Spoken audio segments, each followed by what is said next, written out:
DEBx, amplifying voices, accelerating change. Please help me welcome to the DEBx stage, Gwendelyn K.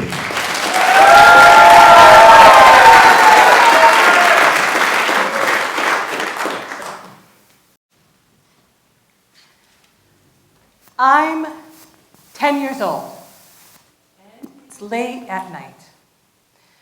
I live in the woods of New Hampshire where the night is so dark that you can't see the hand in front of your face.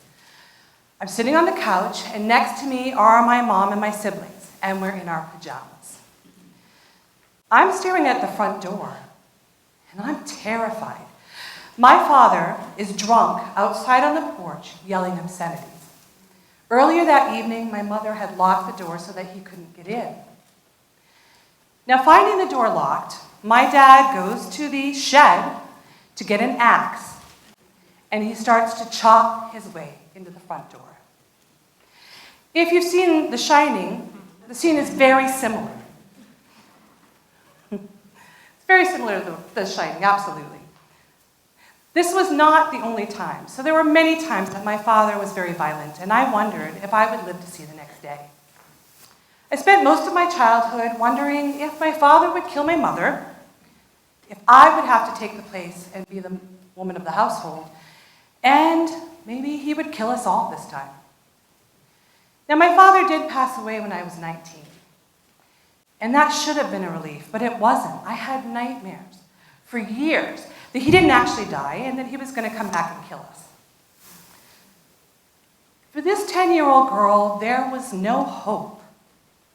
There was no hope of escape. There were no future, no dreams, no plans. Dreams and plans are for people who believe they're going to see the next day. Growing up in that childhood, there was no way that I could believe I could accomplish anything.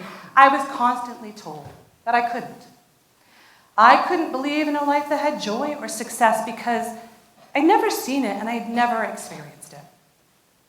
I spent a lot of my early life believing that I could never get better.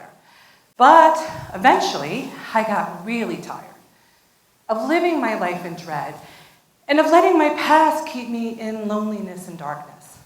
But I had no idea how to get better. So I read every book I could find on self-help. I went to workshops, I went to seminars, and I kept learning and I kept healing. In a lot of these seminars, though, I would hear this saying, and it was, if you believe, you can achieve. What if you don't believe? What if you were like me and you were brought up in a household where you couldn't believe in anything?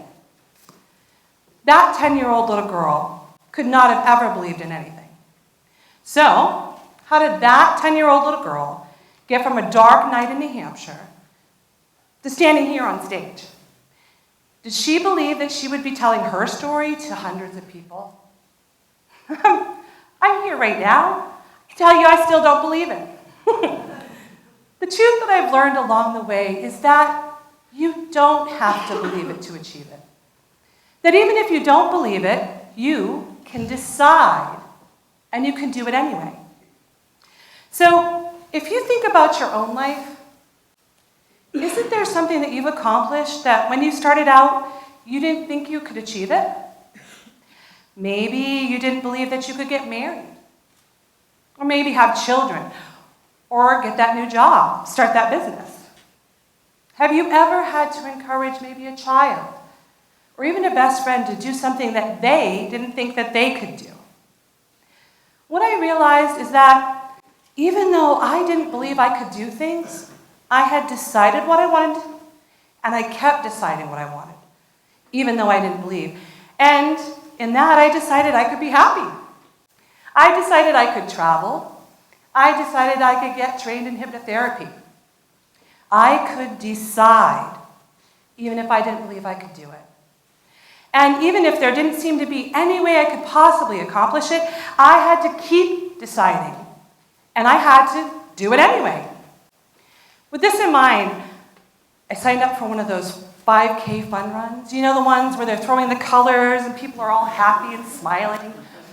Well, looked like fun, right? And I had put off doing it. Why? I did not believe I could do it. Okay, I have bad knees. I'm not a runner. They'd run by me, I'm pretty sure. And I'd embarrass myself. But I didn't believe I could do it. So I signed up anyway. I'd love to say that I got really excited and I went running every day to get ready, but I did not do that. I worried. I came up with a million reasons why I couldn't do it. But every day, I decided that I was going to do it anyway. On race day, I showed up, totally mentally prepared to all the things I was going to say as the runners passed by me and stuff. Do you know what happened? Yeah, the runners, they did. They passed by me. But you know what? There were people that walked the whole thing. I even passed up people that were sitting down to rest. I was kind of shocked and surprised, and I had a really, really good time. So I actually would go on to do more 5K fun runs, and my kids and my coworkers even joined me. So while I didn't think that I could do it, I did it anyway, and I loved it. You see, if I thought I had to believe it to do it, I'd still be sitting on that couch, thinking someday I can do it. In your life, is there a someday? Is there something that you've been putting off because you don't believe you can do it? Maybe it's a country you've always wanted to travel to. Maybe it's finding that job you really love. Maybe it's a 5K or a triathlon. Or maybe it's just talking to that girl or that guy that you really like. What's your someday? What are you waiting to do?